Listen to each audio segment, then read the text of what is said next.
आज हम लेंगे मापन और मात्रा का जो भाग 3। और इसमें हम घातांक में लिखने के तरीका के साथ साथ दूरियों के मापन का अध्ययन करेंगे। तो शुरू करते हैं। पहला पॉइंट आता है 10 के घातांक में संक्षिप्तीकरण। अर्थात चूँकि फिजिक्स में हम छोटी से छोटी और बड़ी से बड़ी संख्या का अध्ययन करते हैं, तब उसको हम 10 के घातांक के रूप में कैसे लिख सकते हैं। तब यहाँ पर वैज्ञानिक अंकन पद्धति में किसी संख्या को 10 की घात के रूप में निम्नानुसार व्यक्त किया जाता है। तब यहाँ पर है संख्या, मान लो कोई संख्या है, उसको हम m गुणित 10 की घात x इस रूप में लिख सकते हैं, जहाँ जो m का मान है वह x से बड़ा या बराबर हो सकता है और लेकिन 10 से छोटा होता है। और यहाँ पर जो घात x लगा है वह धनात्मक या फिर ऋणात्मक पूर्णांक होता है। उदाहरण के लिए आप लेते हैं, मान लो हमारे पास एक संख्या है 6000, तो 6000 को हम 10 के घातांक के रूप में कैसे लिखेंगे। तब इसमें क्या करते हैं, 6000 है मतलब इसका दशमलव यहाँ पर है, तो हम क्या है लेफ्ट साइड में 1 2 3 अंक, 3 अंक इधर खिसका दिए, तब ये कितना हो गया 6.0। और चूँकि 3 अंक किस ओर खिसकाए हैं, लेफ्ट साइड, तो लेफ्ट साइड से खिसकाए हैं, इसीलिए अंकीय मान इसका छोटा हो गया, इसीलिए गुणा 10 की घात 3 लिखेंगे। तो इस तरह से 6000 बराबर लिख सकते हैं 6.0 गुणित 10 की घात 3। इसी तरह से एक दूसरा उदाहरण हम लेते हैं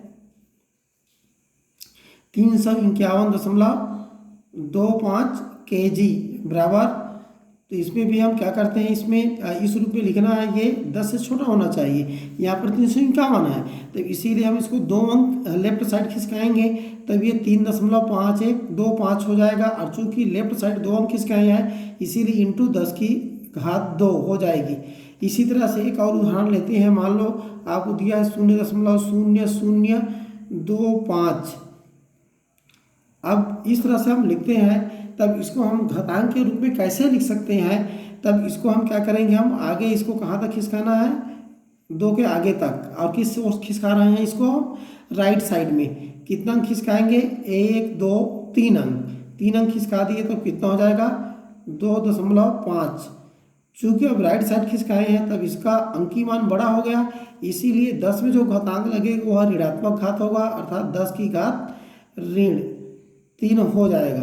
तो इस तरह से हम चाहे छोटी संख्या हो या बड़ी संख्या हो, 10 के घातांक के रूप में उसको आसानी से लिख सकते हैं। तो ये 10 के घातांक में संक्षिप्तीकरण करने या वैज्ञानिक अंकन पद्धति कहते हैं। इसी पद्धति को क्या कहते हैं, किसी भी संख्या का वैज्ञानिक अंकन पद्धति कहते हैं।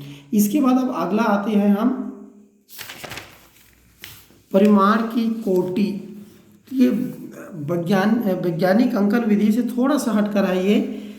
अब यहाँ पर क्या करते हैं, किसी भी भौतिक राशि के परिमाण को निकटतम 10 के घात के रूप में व्यक्त करने पर 10 के ऊपर लगाए जाने वाले घात को परिमाण की कोटि कहते हैं। यहाँ पर ध्यान रखना है, कोई भी संख्या है, उस संख्या को हम किस रूप में लिखेंगे, 10 के रूप में लिखना चाहेंगे, 10 से आसपास है ना, तो इसीलिए 10 निकटतम 10 के घात के रूप में व्यक्त करने पर 10 के ऊपर जितनी घात लगेगी उसी घात को क्या कहते हैं, परिमाण की कोटि कहते हैं। परिमाण की कोटि के लिए हम क्या करते हैं, एक सूत्र का उपयोग करते हैं। तब किसी भी संख्या n के परिमाण की कोटि ज्ञात करने के लिए उस संख्या को पहले निम्न प्रकार से व्यक्त करेंगे, n बराबर स्मॉल n इंटू 10⁻x, 10 की घात x। जहाँ यहाँ पर जो n रखे हैं, इस n को हमें 0.5 और 5 के बीच रखना है। किसके बीच रखना है, 0.5। और इसको जहाँ तक हो सके तो हमें क्या करना चाहिए, 5 से छोटा होना चाहिए। 5 के बराबर बहुत कम उपयोग करते हैं, 5 से छोटा होना चाहिए। हाँ, लेकिन जो अगर संख्या छोटा है तब 0.5 से बड़ा या उसके बराबर ले सकते हैं। तब इस स्थिति में x पर जो घात लगता है उसको परिमाण की कोटि कहते हैं। इसको उदाहरण से और समझेंगे। माना हमारे पास जो संख्या n दिया है वह 0.06 हो तो। अगर ऐसा संख्या है तो n बराबर, ये देखो 0.06 है, मतलब क्या है, ये 0.5 से छोटा है, लेकिन हमें यहाँ पर जो संख्या लिखना है उसको इससे बड़ा लिखना है। तो इससे बड़ा लिखने के लिए क्या करेंगे, हम दशमलव को एक अंक राइट साइड खिसकाएंगे। तो राइट साइड खिसका दिए तब कितना हुआ, 0.6 हो गया, ये 0.6 हो गया, मतलब 0.5 से ये क्या हो गया, बड़ा हो गया। और चूंकि हमने राइट साइड खिसकाया है इसीलिए क्या हो जाएगा, 10 की घात ऋण 1। तब यहाँ पर 10 के ऊपर कितना घात लग गया, ऋण 1 हो गया। अतः इस संख्या के लिए जो परिमाण की कोटि होगी वो क्या होगी, -1 होगी। दूसरा उदाहरण लेते हैं हम। मान लो संख्या n बराबर दिया है 49, 49 है। तब 49 को हम क्या करेंगे, n बराबर, इसको हम क्या करेंगे, दशमलव यहाँ पर आइए तो इसको हम लेफ्ट साइड में खिसकाएंगे, तभी ये 5 से छोटा होगा। 49 बड़ा है 5 से, और हमें क्या चाहिए, 5 से छोटा। तो 5 से छोटा बनाने के लिए एक अंक खिसका देते हैं, तब ये 4.9 हो गया, अर्थात 5 से छोटा हो गया ये। और चूंकि हम लेफ्ट साइड दशमलव को खिसकाए हैं इसीलिए गुणा करके 10 की घात 1 लिखेंगे। तब इस तरह से 49 को हम लिख सकते हैं 4.9 गुणित 10 की घात 1। तब इस संख्या को देखने से स्पष्ट हो जाएगी कि इस संख्या की जो परिमाण की कोटि है वह 1 होगी। दूसरा हम लेते हैं संख्या n बराबर 50 है। तो 50 है, तब इसको जैसे हमने बताया इसको दो तरीके से कर सकते हो। यहाँ से दशमलव को एक अंक खिसका सकते हो या फिर 2 अंक। अगर एक अंक खिसकाए तो संख्या क्या आ जाएगी, हमारा यहाँ पर 5 आएगा। लेकिन जैसे हमने बताया परिभाषा में तो यहाँ तक दिया गया है, लेकिन हमारा धारणा क्या रहता है, जो संख्या है वो 5 से कम आए। इसीलिए हम क्या करेंगे, संख्या दशमलव को यहाँ से 2 अंक खिसकाएंगे। तो 2 अंक खिसकाएंगे तब क्या होगा, 0.5 होगा और उसके सामने 0 लगा देते हैं। तो इस तरह से 50 को क्या लिखेंगे, 0.5। और चूंकि 2 अंक खिसकाए हैं तब गुणा करके क्या लिखेंगे, 10 की घात 2। और 10 की घात 2 लिख दिए, तब यहाँ पर परिमाण की कोटि क्या हो जाएगा, 2 होगी। तब इस तरह से इस विधि से हम किसी भी संख्या के परिमाण की कोटि ज्ञात कर सकते हैं। यहाँ पर याद करने योग्य बातें हैं। यहाँ पर भौतिक राशि का जो मात्रक बदल जाने पर परिमाण की कोटि भी बदल जाती है। जैसे यहाँ पर लेते हैं प्रकाश की चाल, c बराबर लेते हैं तब 3 गुणित 10 की घात 8 मीटर प्रति सेकेंड। तब यहाँ पर 10 की घात कितना लगा है, 8 लगा है, मतलब परिमाण की कोटि कितना हुआ, 8। अगर इसको हम सीजीएस पद्धति में लेते हैं तब c बराबर होता है 3 गुणित 10 की घात 8 सेंटीमीटर प्रति सेकेंड। सॉरी 10 की घात 10 होगा जी, 10 की घात 10 सेंटीमीटर प्रति सेकेंड। तब यहाँ पर परिमाण की कोटि कितना हो गया, 10 हो गया। तो इस तरह से हम ये एमकेएस पद्धति में है तो परिमाण की कोटि अलग हुआ, सीजीएस पद्धति में है तो परिमाण की कोटि अलग हो गया। ठीक, अब हम आगे लेते हैं लंबाई का मापन। तो फिजिक्स में हम क्या होता है, लंबाई अर्थात दूरी है तो अल्प से अल्प दूरी का भी मापन करते हैं और अधिक से अधिक दूरी। तो अल्प से अल्प दूरी क्या हो गया, जैसे हम क्या करते हैं, परमाणु की जो नाभिक है वो भी एक लंबाई है, उसका मापन करते हैं तो बहुत अल्प दूरी है। इसी तरह से हम क्या करते हैं, पृथ्वी से सूर्य की दूरी, पृथ्वी से तारे की दूरी, ये बहुत अधिक दूरी है। तो इस तरह से हम अल्प से अल्प दूरी और अधिक से अधिक दूरी दोनों का मापन करते हैं। तो हमारे पास मापन करने के लिए क्या होती है, 2 विधियां होती है। एक होता है प्रत्यक्ष विधि और दूसरा क्या होता है, अप्रत्यक्ष विधि। प्रत्यक्ष विधि को हम सिंपल से अब प्रयोग करते हैं रहते हैं, तो इसीलिए इसको ज़्यादा विस्तार से नहीं लेंगे। इस विधि में हम मीटर स्केल या अन्य लंबाई मापने के यंत्र, जैसे क्या हो सकता है, स्क्रू गेज हो सकता है, वर्नियर कैलिपर्स हो सकता है, मतलब जो यंत्र है द्वारा किसी वस्तु की लंबाई को सीधे मापन करते हैं। जैसे उदाहरण पर है टेबल की लंबाई है, आप मीटर स्केल से टेबल की लंबाई ज्ञात कर सकते हो। कमरे की लंबाई है, इसको सीधे सीधे प्रत्यक्ष विधि से कर सकते हैं। तो ये प्रत्यक्ष विधि कहलाती है, जिसके लिए हम यंत्र का उपयोग रहता है और उस वस्तु के समीप में रहते हैं। दूसरा आता है अप्रत्यक्ष विधि। तो अप्रत्यक्ष विधि के लिए क्या होता है, इस विधि का उपयोग लंबी दूरियों को मापन के लिए करते हैं। तो लंबी दूरी क्या है, जैसे आपके पास कोई पहाड़ है, अब पहाड़ की ऊंचाई मापना है तो टेप लेकर तो ऊंचाई मापने नहीं जाओगे कि टेप लेकर माप लोगे, नहीं माप सकते हैं ना। तब ऐसी स्थिति में हम क्या करते हैं, अप्रत्यक्ष विधि का उपयोग करते हैं। इसी तरह से अगर पृथ्वी से चंद्रमा की दूरी निकालने के लिए कहा जाएगा तब उसका मापन नहीं कर सकते, यहाँ से वहाँ तक टेप फैला सकते हैं क्या? नहीं फैला सकते यार। तो इसमें क्या करते हैं, हम अप्रत्यक्ष विधि का उपयोग करते हैं। अब यहाँ पर अप्रत्यक्ष विधि के लिए बहुत सारे विधियां हैं। तो एक सबसे ज़्यादा प्रचलन विधि है जिसको हम क्या कहते हैं, लंबन विधि कहते हैं। तो ये लंबन विधि क्या है, इसको समझने से पहले आपको लंबन को समझना पड़ेगा। तो अप्रत्यक्ष विधि में क्या होती है, लंबन विधि। अतः लंबन विधि क्या है, तो इसको हम लंबन पहले क्या है इसको समझते हैं। तो लंबन को समझने के लेते हैं, मान लो प्रेक्षण बिंदु के परिवर्तन से किन्हीं दो वस्तुओं के बीच सापेक्षिक विस्थापन को लंबन कहते हैं। इसको कैसे समझ सकते हो, इस डायग्राम को थोड़ा सा समझाने का प्रयास करते हैं। मान लो दो वस्तुएं हैं इस तरह से ए और बी, यहाँ से हम देख रहे हैं। अब अगर यहाँ से देखेंगे तब क्या होगा, ये दोनों के बीच दूरी अलग दिखाई देगी। यहाँ से देखेंगे तब ये दोनों के बीच दूरी अलग दिखाई देगी, अर्थात इन दोनों के बीच सापेक्षिक विस्थापन होगा। तब इसी जो सापेक्षिक विस्थापन होता है उसको हम क्या कहते हैं, लंबन कहते हैं। तो इसीलिए यहाँ पर कहा गया है प्रेक्षण बिंदु के परिवर्तन से किन्हीं दो वस्तुओं के बीच सापेक्षिक विस्थापन को लंबन कहते हैं। तो लंबन की सिंपल सी परिभाषा है, लेकिन यहाँ पर खाली लंबन को नहीं लेना है बल्कि लंबन कोण को लेना है। तब आगे यहाँ पर लेते हैं, यदि दो बिंदु है अलग अलग स्थान पर हो तो उन दोनों बिंदुओं द्वारा किसी बिंदु पर बनाए गए कोण को लंबन कोण कहते हैं। इसको डायग्राम में ही समझने का प्रयास करते हैं।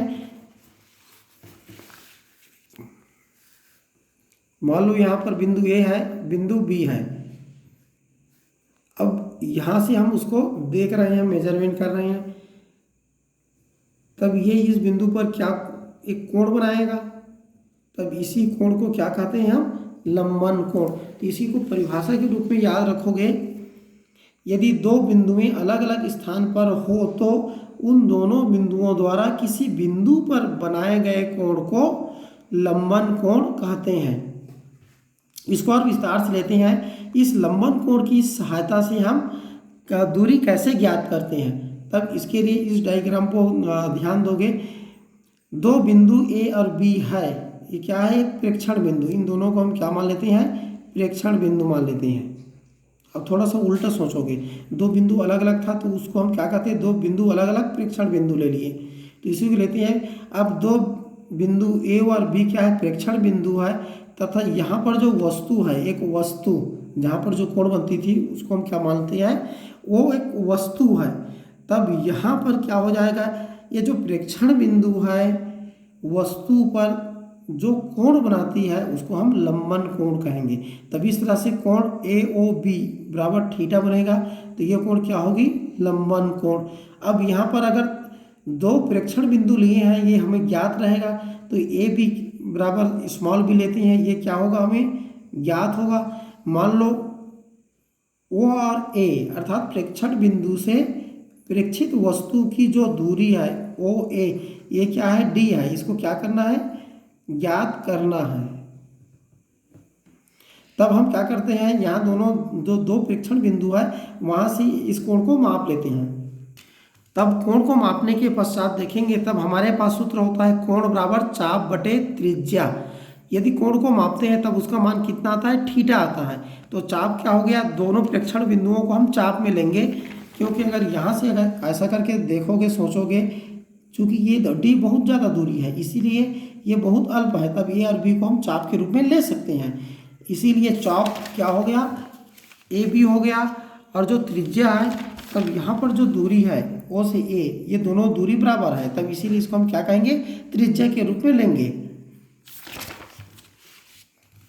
तब इस तरह से त्रिज्या क्या हो गया, ओ ए हो गया, तो थीटा बराबर मिल जाएगा, ए बी का मान ज्ञात बिंदु बी मिला, और ओ ए डी ए क्या है, अज्ञात दूरी हो गया। तब यहाँ पर डी का पक्षांतर करेंगे तो थीटा कैपिटल डी बराबर आ जाएगा बी बटे थीटा। अब बी व थीटा ज्ञात होने पर डी का मान ज्ञात कर सकते हैं। जैसे हमने बताया, जो बी है दो प्रेक्षण बिंदुओं के बीच की दूरी है, तब उस दूरी को हम ज्ञात कर सकते हैं, और थीटा को हम क्या कर सकते हैं, मेजरमेंट कर सकते हैं, कोण माप सकते हैं हम। तब लंबन विधि का उपयोग अब हम क्या करते हैं, तारे की दूरी ज्ञात करने में करेंगे। और दूसरा क्या है, चंद्रमा का आकार। वैसे बहुत सारा इसका उपयोग है, लेकिन हम इन दोनों को लेकर चलते हैं। तो पहला पॉइंट लेते हैं तारे की दूरी ज्ञात करना। तो तारे की दूरी ज्ञात करना है, तो चूंकि तारा हमसे बहुत दूर होता है, इसीलिए प्रेक्षण बिंदु अगर पृथ्वी पर एक साथ या एक ही समय में दो बिंदु लेंगे, तब उसके वहाँ पर बनाए गए जो कोण होगा बहुत अल्प होगा, तब ऐसे में हम ज्ञात नहीं कर सकते। इसीलिए क्या करते हैं, पृथ्वी पर एक बिंदु लेते हैं और एक समय क्या करते हैं, कोण को ज्ञात करते हैं तारे से, और उसके बाद 6 महीने बाद फिर क्या करते हैं, फिर उसका कोण ज्ञात करते हैं। और इस तरह से हम क्या करते हैं, तारे की दूरी ज्ञात कर सकते हैं। तब उसको सिस्टमेटिक ढंग से कैसे करते हैं, इसको लेते हैं। माना पृथ्वी पर एक बिंदु की दो स्थितियां ए और बी है 6 माह के अंतराल में, इस बात को याद रखोगे।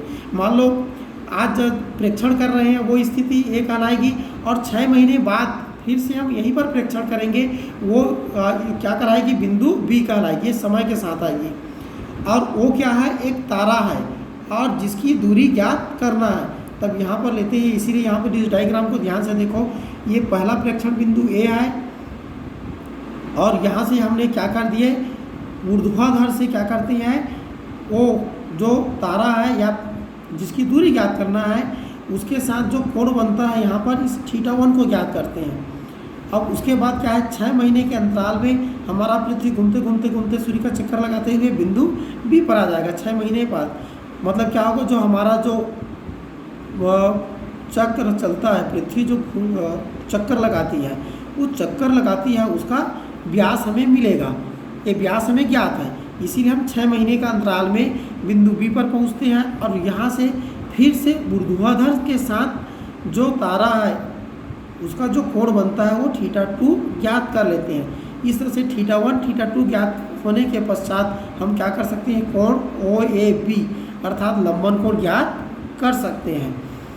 और ये D चूँकि ज्ञात है ये, और D ज्ञात होने पर हम क्या कर सकते हैं, OA अर्थात पृथ्वी से तारे की दूरी ज्ञात कर सकते हैं। तब इसी को अब आगे लेते हैं, वो एक तारा है जिसकी दूरी ज्ञात करना है। तब इसके लिए हम आगे सिस्टमेटिक ढंग से चलेंगे। तब माना कोण AOB बराबर थीटा, तब कोण बराबर क्या होगा, चाप बटे त्रिज्या से थीटा बराबर क्या आ जाएगा, ये चाप बन गया है AB, और ये क्या हो जाएगा, त्रिज्या है OA या OB। तो यहाँ पर OA को लेते हैं, OA अब इसको चूँकि जैसे बताया AB हमें ये ज्ञात दूरी है, तो इसको स्मॉल d लिख लिए, और जो ये A से O तक की दूरी है ये अज्ञात दूरी है, इसको कैपिटल D ले लेते हैं। तो इस तरह से क्या हो जाता है, थीटा बराबर स्मॉल d बटे कैपिटल D आता है। तब पक्षांतर करेंगे तो जो दूरी है कैपिटल D बराबर आ जाता है स्मॉल d बटे थीटा। अब इस सूत्र में हमें क्या करना है, d स्मॉल d और थीटा का मान ज्ञात करना है। इसके लिए हम आगे बढ़ते हैं, d ज्ञात करना। तो जैसे हमने बताया जो स्मॉल d है पृथ्वी के परिक्रमा पथ का व्यास है, और ये ज्ञात है, हमें पहले से ज्ञात है ये चीज़ें, तो इसको हम ज्ञात नहीं करेंगे। अब दूसरा क्या है, थीटा ज्ञात करना। तो जैसे हमने कथन में बताया था उसी को हम आगे लेते हैं। माना किसी समय पृथ्वी पर ए प्रेक्षण बिंदु है, तब तारे O को मिलाने वाली रेखा AO ऊर्ध्वाधर से क्या होती है, θ1 कोण बनाती है। ये जैसे बतलाया यहाँ पर θ1 कोण बनाती है, तब क्या हो जाएगा, कोण OAC, यहाँ पर वो बनने वाला कोण क्या है, θ1। इसीलिए यहाँ पर हम लिख देते हैं कोण OAC बराबर क्या मिल गया, θ1। अब आगे यहाँ पर लेते हैं 6 माह बाद प्रेक्षण बिंदु की स्थिति B हो जाती है, जैसे हमने डायग्राम को समझाते समय बतलाए थे। तब तारे O को मिलाने वाली रेखा क्या होगा, BO। इधर फिर से देख लो, BO ये क्या है, तारे को मिलाने वाली रेखा BO, ये ऊर्ध्वाधर है। ऊर्ध्वाधर से कितना कोण बना रही है, θ2। तो θ2 कोण बनाती है, तब कोण OBC बराबर कितना आ जाएगा, θ2। तो इस तरह से हमें θ1 और θ2 हम मेजरमेंट कर लेते हैं, माप लेते हैं। अब आगे हम देखते हैं डायग्राम पर। डायग्राम पर देखोगे तब क्या हो जाएगा, अगर इसको इस तरह से दो भागों में बांटेंगे, ये पूरा कोण क्या है, थीटा है। अब ये क्या होगा, ये तिर्यक रेखा होगी, तब यहाँ पर कोण θ1 मापे हैं तो यहाँ पर कोण वो θ1 बनेगा। ठीक इसी तरह से यहाँ पर हमने θ2 मापे हैं तो यहाँ पर कोण क्या हो जाएगा, θ2 बनेगा। तब इस तरह से ये क्या है, एकांतर अंतःकोण है, इसीलिए गणित जानना जरूरी है। ये क्या होगा, एकांतर अंतःकोण है, इसीलिए यहाँ पर कोण θ1 है तो ये भी कोण θ1 होगा। यहाँ पर कोण θ2 प्राप्त हुआ है, इसीलिए यहाँ पर कोण θ2 हो गए। देखिए यहाँ पर जाकर कोई माप नहीं रहा है, लेकिन यहाँ पर हम मेजरमेंट कर रहे हैं, तब ये कोण प्राप्त हो गया। अब इस तरह से देखते हैं, जो थीटा होगा वह इन दोनों के योग के बराबर होगा। इस तरह से हम आगे सूत्र में लेते हैं, तब निश्चित रूप से चित्र से स्पष्ट है कि थीटा बराबर θ1 प्लस θ2। इस तरह से थीटा का मान प्राप्त हो जाता है। और चूंकि डी पहले ज्ञात कर चुके हैं और थीटा का मान ज्ञात हो गया, अतः डी का मान ज्ञात कर सकते हैं। ठीक है, अब आगे हम लेते हैं चंद्रमा का आकार, साइज ऑफ मून। चंद्रमा कितना बड़ा है इसको हम ज्ञात करते हैं। तब इसके लिए कुछ, तब माना चंद्रमा का व्यास d मान लेते हैं तथा पृथ्वी से उसकी दूरी क्या है, कैपिटल D है। अब यहाँ पर चूंकि व्यास ज्ञात कर रहे हैं, तब ये पृथ्वी से चंद्रमा की दूरी ये हमें ज्ञात रहेगा। और चंद्रमा पर A और B दो ऐसे बिंदु लेते हैं जो क्या होती है, व्यासता अभिमुख, अर्थात इस तरह से जो व्यास बनेगा इसके दोनों किनारे पर होगी। तब इस तरह से देख रहे हो, ये क्या है, हमारा चंद्रमा है, इसमें बिंदु A है और बिंदु B। क्लियर हो गया, ये इसी को क्या कहते हैं, व्यासता अभिमुख, दो बिंदु हो गया। अब हम क्या लेते हैं, पृथ्वी के किसी बिंदु, ये हमारा पृथ्वी है, ये है ना, तो एक बिंदु को हम यहाँ पर एक बिंदु लेते हैं पृथ्वी पर से चंद्रमा के A और B, यहाँ से इसको देखेंगे और इसको देखेंगे, तब क्या होगा, चंद्रमा के A व B बिंदु E पर थीटा कोण बनाती है, अर्थात ये A और B क्या होती है, इस बिंदु पर थीटा कोण बना रही है। इसको हम यहाँ से मापते हैं कोण को, यहाँ से किरण जाएगी, यहाँ से किरण जाएगी और E से हम इस कोण को माप लेते हैं। तो लिखेंगे क्या, इसको A और B बिंदु E पर थीटा कोण बनाती है। तब कोण बराबर चाप बटे त्रिज्या से थीटा बराबर क्या हो जाएगा, चाप। अब यहाँ पर AB क्या हो जाएगी, चाप हो जाएगी, और जो A से E की दूरी है, अर्थात चंद्रमा से पृथ्वी की दूरी है, वो क्या हो जाएगा, त्रिज्या हो जाएगा यहाँ पर। इसीलिए AB बटा AE लिखेंगे, तो AB का मान क्या हो जाएगा, स्मॉल d, और यहाँ पर क्या हो जाएगा, ये कैपिटल D। तब यहाँ पर चूंकि ये जो स्मॉल d हम लिए हैं, ये ज्ञात करना है यहाँ पर, और ये कैपिटल D हमें ज्ञात है, इसीलिए हम क्या करते हैं, इसको इधर पक्षांतर कर देते हैं। तब स्मॉल d बराबर क्या होता है, d इंटू थीटा, अर्थात थीटा ज्ञात होने पर स्मॉल d का मान ज्ञात कर सकते हैं। तब इस तरह से हम क्या कर सकते हैं, चंद्रमा कितना बड़ा है इसका भी मेजरमेंट, मापन कर सकते हैं। आज के लिए इतना ही, अगले दिन लेंगे अल्प दूरी के लिए। आप लोगों की प्रैक्टिस के लिए एक प्रश्न दे रहे हैं। प्रश्न है, पृथ्वी के किसी बिंदु से एक क्षुद्र ग्रह की दूरी 3 × 10⁶ मीटर है। यदि पृथ्वी के इस बिंदु पर क्षुद्र ग्रह द्वारा बनाया गया कोण 0.5 रेडियन हो तो क्षुद्र ग्रह का व्यास ज्ञात कीजिए। तब ये प्रश्न है, इस प्रश्न को आपको हल करना है और व्हाट्सएप ग्रुप में भेजना है। आप लोगों का जो ग्रुप बना है व्हाट्सएप ग्रुप, उसमें भेजना है, या मेरे नंबर का जो व्हाट्सएप है उसमें आप लोग भेजेंगे। ठीक है।